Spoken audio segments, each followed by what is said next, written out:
We have been unassisted for 5 days, threading our way through 110 nautical miles in the remote waters of British Columbia.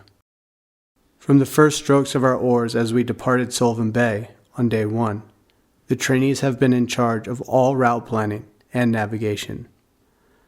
Although our trusted 17-foot vessel, Oyster, has sailing capability, the vast majority of the trainees' time has been spent rowing.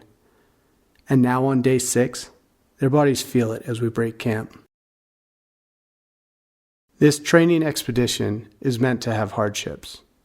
For every afternoon of smooth sailing, there is a day of opposing weather and blistered hands from rowing. For every plan that works, there are 3 that need to be altered. This is the point.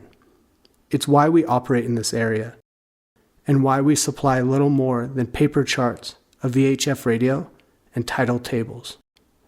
It's not about having a set number of questions or getting a perfect score.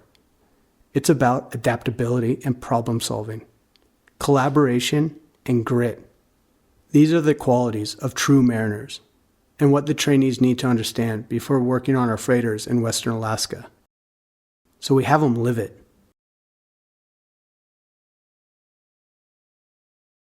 Regardless of our accumulated aches and pains from rowing and sleeping in the woods, we wake up with enthusiasm and head out just after dawn. Our rendezvous with the training ship Curlew is 25 nautical miles away, and the route we must take carries us through 3 choke points: Lower Rapids, Upper Rapids, and Surge Narrows, each impassable at full force. So far, reality aligns with the voyage plan, and we continue south. We are slightly late to the flooding tide for Beasley Passage, but the increased speed is welcomed, and the currents are nothing beyond what we're used to. Beasley Passage roughly marks the halfway point for the day. We come through elated as it's well before noon, and all our tidal hurdles have been cleared.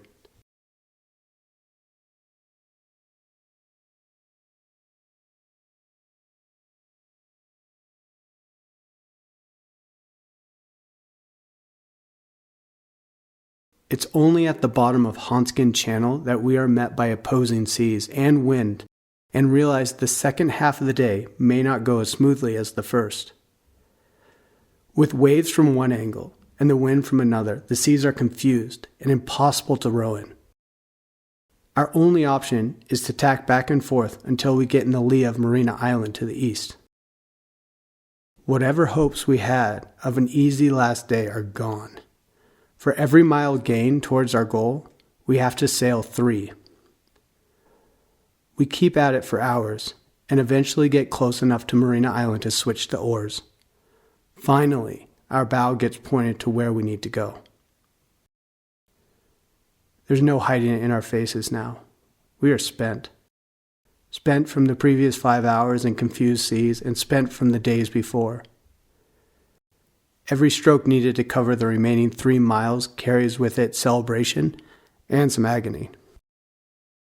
I think this training really helped me gain a better understanding of how navigation really works. I mean, we've done all this stuff in the classroom and just trying to figure out which multiple choice answer is the right answer. But I've never really put it into play here. So really seeing how tide current problems, chart work, all that stuff is done and doing it firsthand, something that I found really fascinating and I think I'll take with me for the rest of my life.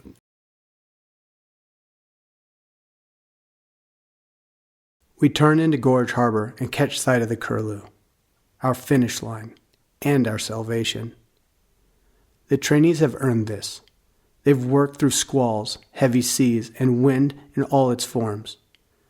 They made the plans and lived with the consequences. Yes, there were frustrations and setbacks along the way, but also moments that worked, decisions that held, triumphs, and most importantly, growth. And then there are times where you actually need to use your brain. You need to think for a second. And that's what we were doing. We were working really hard rowing. Again, a lot of times we were rowing into the wind, which just absolutely exhausts you. And then you got to go back You switch, go back to the back of the boat, and now you got to figure out where you are on this chart and navigate your way through and look for any, potential hazards or rocks, or check the time to make sure you're going to hit the tides at the right point at the right points of the voyage. Sometimes we go through rapids, and you really need to know what the tides are going to be. So I think it prepares us for the freighters in that way. The boat and the crew are a bit ragged with wear as the last rowing commands are given. Lines are thrown to the Curlew with unspoken pride. After 135 nautical miles, the expedition comes to a close, and the oyster is tied up for the final time. It was something that required a lot of perseverance, hard work, and dedication. I know it's corny, but it's really at the foundation level of this whole thing. We were met with a variety of weather, hot to cold, to gusts, to pouring rain, to dead calm, and through it all you had to navigate, understanding wind patterns, tide currents, height of tide, and how this basic understanding of navigation works and implements on all vessels, starting from the oyster to eventually the freighters will be on like next week.